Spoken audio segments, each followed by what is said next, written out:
Ini untuk soalan penakbulan matematik, okey. Yang mana kalau melibatkan bila ditanya, okey, pernyataan ataupun bukan pernyataan, kita biar jelas bahawa jika ayat tersebut, okey, kita jelas tahu bahawa ianya salah ataupun memang kita tahu dia betul, maka dia adalah pernyataan. Okey. Contoh kalau yang ni, okay, 5 tambah 2, kita tahu jawapannya sepatutnya 7.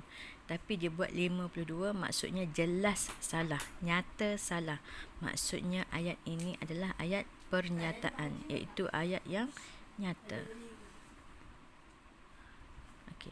Yang ini pula, okay, disebabkan ada pemboleh hubah. Biasanya kebanyakan ayat yang mempunyai pemboleh hubah biasanya, okay, bukan pernyataan sebab kita tak jelas. Kita tak tahu X ni berapa nilainya, melainkan dinyatakan. So, kalau kat sini disebabkan ada pemboleh hubah, maka ayat ini adalah bukan pernyataan. Sebab kita tak tahu nilai pemboleh hubah tersebut.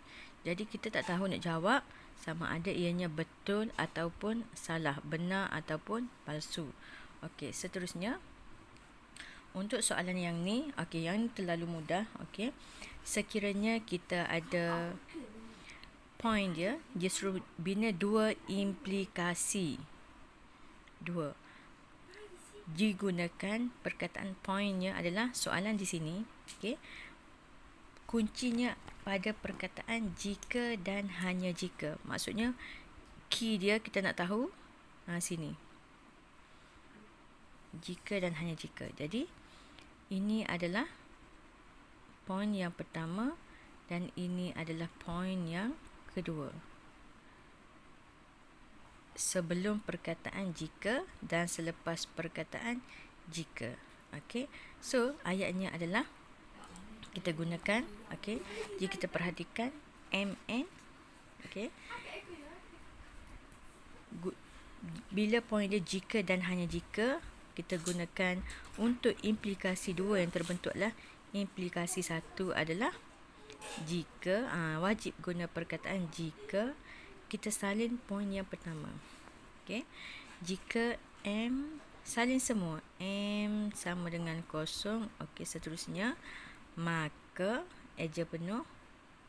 Okey, kita salin poin yang kedua, M sama dengan kosong dan N sama dengan kosong. Okey. So ni dapat satu markah lah. Dan implikasi kedua adalah masih lagi menggunakan jika. Kita ambil yang belakang dulu, yang kedua dulu. M sama dengan kosong dan N sama dengan kosong, maka M N sama dengan kosong. So, yang ni kita dapat simpulkan bahawa, okey, jika, yang ni poin pertama tadi. Okey, seterusnya menggunakan perkataan maka, yang ni kalau kita perhatikan adalah poin yang kedua. Ni poin yang kedua. Okey, dan implikasi kedua kita terbalikkan. Ni yang poin kedua tadi. Dan yang selepas perkataan maka adalah poin yang pertama. So, kat sini dapatlah dua markah. Okey. Dan seterusnya, ini adalah untuk lengkapkan kesimpulan ataupun hujah, tak kisah. Jika diberi premis satu, premis kedua dan kesimpulan, kaedahnya adalah potong yang mana yang berulang. So, PQ dan RS aslari, PQ dan RS. Mengulangi perkataan yang ni.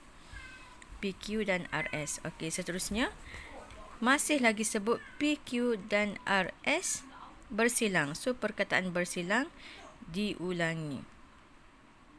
So, yang tinggal hanyalah, okey, PQRS selari tidak.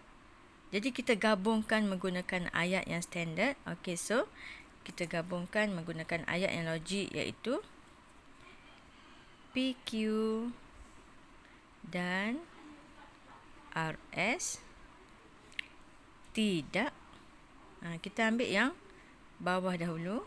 Okey, ambil yang bawah dahulu. Tidak. Baru ambil yang atas. Tidak. Dan tinggal lagi selari. So, itu jawapannya. So, selesai.